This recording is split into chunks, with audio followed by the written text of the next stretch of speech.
Olá, sexto ano, tudo bem? Hoje nós vamos trabalhar alguns conceitos geográficos. Na verdade, esse conteúdo eu trabalhei com vocês no início do ano.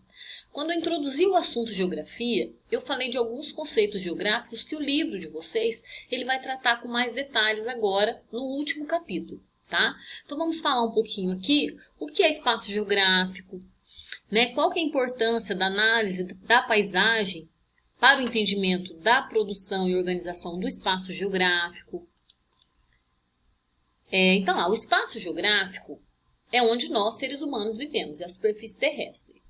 A Terra é o nosso planeta, nossa moradia no universo, contudo, nós ocupamos apenas uma parte do planeta, só o envoltório, né?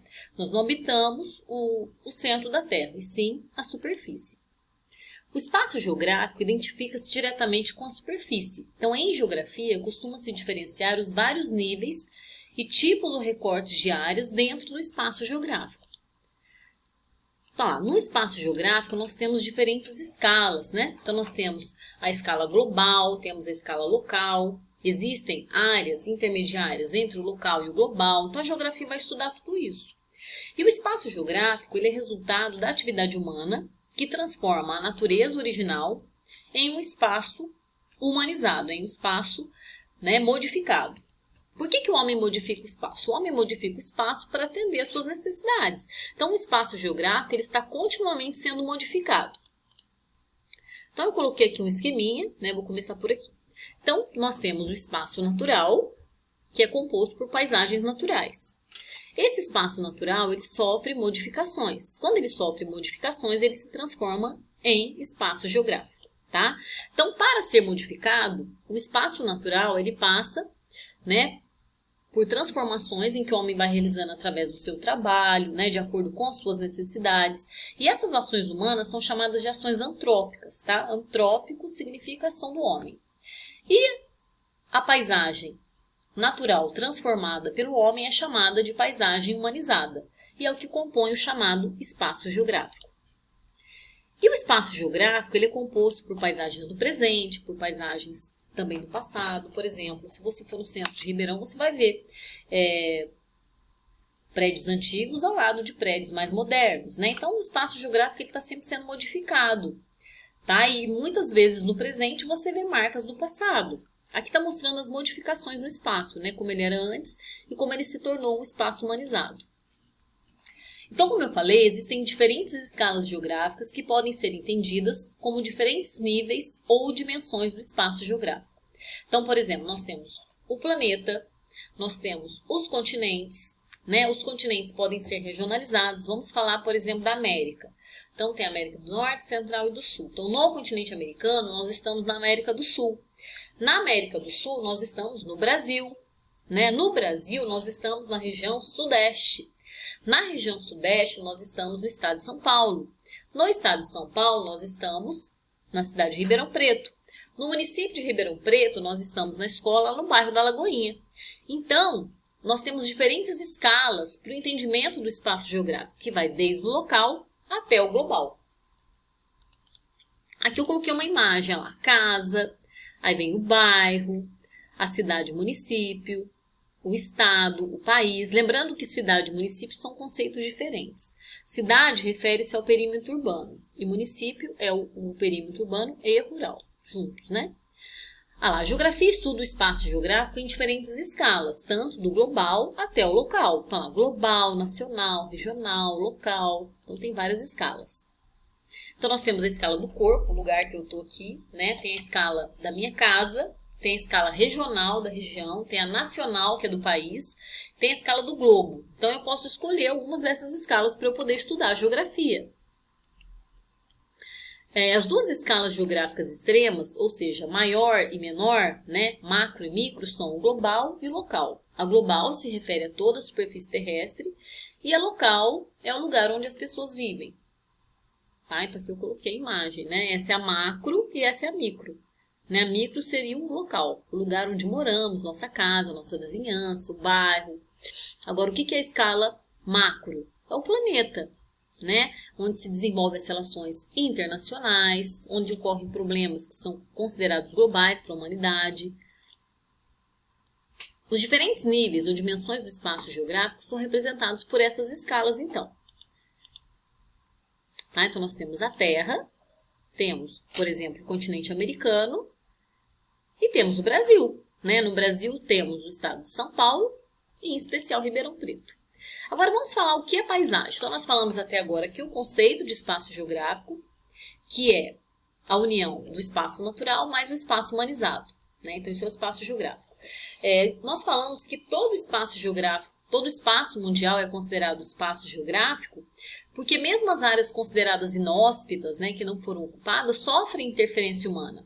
Porque uma poluição que ocorre em um país, ela não tem limites, né, espaciais, ela circula pelo globo. Então, todas as áreas do planeta sofrem interferência humana. Agora eu vou falar um pouquinho do que é paisagem. Paisagem é um elemento super importante para o entendimento da geografia, porque ao observar a paisagem, você vai refletir como o homem a produziu, né? Porque o homem imprime na paisagem todas as suas relações, né? As relações que ele desenvolve em sociedade, ele imprime a sua cultura, a sua forma de vida, a sua forma de ver o mundo, né? Impressa na paisagem. Muitas vezes, quando perguntamos para uma pessoa o que é paisagem, a pessoa pensa que é uma paisagem bonita, um quadro, né? Um quadro natural, por isso que eu coloquei essa imagem. E não é. Na verdade, paisagem é tudo aquilo que a nossa visão alcança, tudo aquilo que eu consigo observar, né? Através da visão. E não só através da visão, mas também através dos outros sentidos, o tato, o olfato, né? Então, a paisagem ela é composta por uma série de características, o movimento, o cheiro, o barulho. Então, ela é composta por diferentes elementos, que podem ser naturais ou culturais. Nos arredores de sua moradia ou de sua escola existem diferentes paisagens. Ruas, avenidas, praças, casas, tudo isso são elementos de uma paisagem. Por exemplo, aqui eu estou mostrando para vocês uma paisagem humanizada, né, com alguns elementos naturais. Aqui você tem um rio, tem algumas árvores, tem alguns elementos naturais, mas a maior parte são elementos culturais, ou seja, feitos pelo homem. E aí, todas as paisagens são iguais? Não. Cada paisagem tem a sua identidade, cada paisagem tem a sua especificidade, né? Tem uma característica que lhe é própria. Então, frequentemente, a paisagem é definida pelo alcance da visão, ou seja, por aquilo que vemos de um mirante, do alto de um prédio, de uma montanha, até mesmo de uma fotografia, até uma imagem que você vê indiretamente, também é uma paisagem. Só que ela não é só o que a nossa visão alcança. É também tudo aquilo que é compreendido pelos nossos sentidos, né? Então, como eu falei, numa paisagem você vai ter o barulho, as relações, o movimento. Então, uma paisagem ela pode mudar ao longo do dia. Então, a paisagem envolve os sentidos. Então, o cheiro, o barulho, né? O movimento, as relações sociais que ali se desenvolvem. Então, numa paisagem, existem os elementos que são visíveis, aquilo que você vê, e aquilo que é invisível. Por exemplo, o cheiro, o barulho, as relações. Então, a paisagem ela envolve também o sentimento do homem, a visão, a audição, o tato, o paladar, o odor, o movimento. Né? Então, a paisagem ela tem movimento, ela se modifica. Né? Ela tem o movimento do afeto, das relações sociais, o barulho, como eu disse. Então, as paisagens são partes do espaço geográfico. Elas podem ter sido formadas pela natureza tão somente ou principalmente com a intervenção humana. Tá? Então, ela tem os elementos naturais e culturais. É comum relacionar a palavra paisagem a um lugar bonito ou natural. No entanto, a paisagem é o resultado de todas as interações naturais e sociais que ali ocorrem. Então, não significa que é uma paisagem bonita, né? Na verdade, é tudo aquilo que nós percebemos através da visão e de outros sentidos também.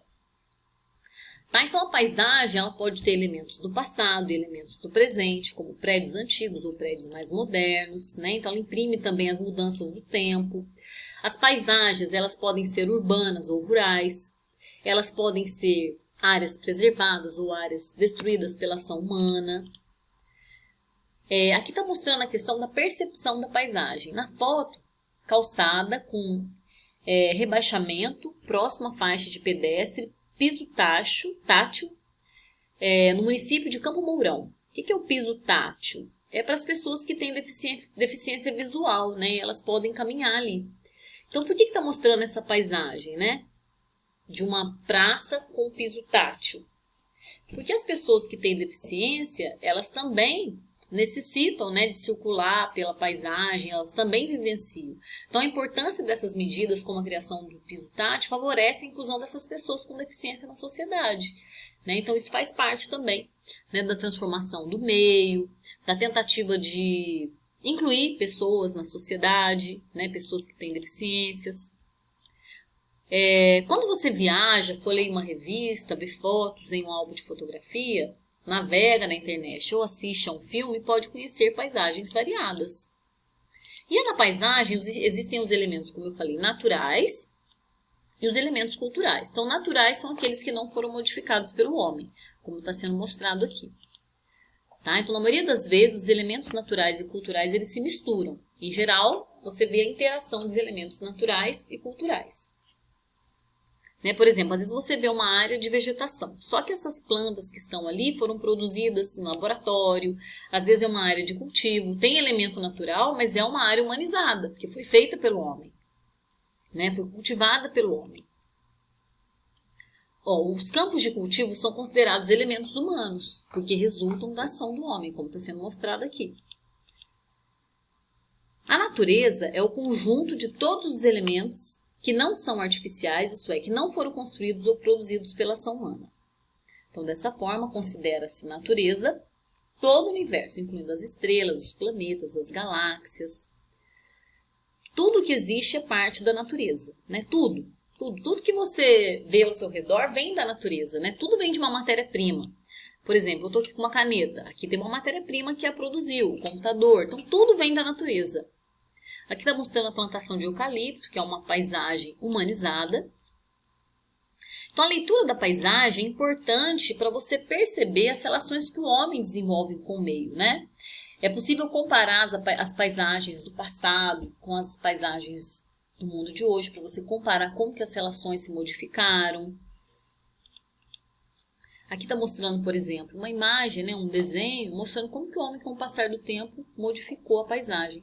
Isso aconteceu principalmente depois da Revolução Industrial. As transformações da natureza se tornaram bem mais intensas.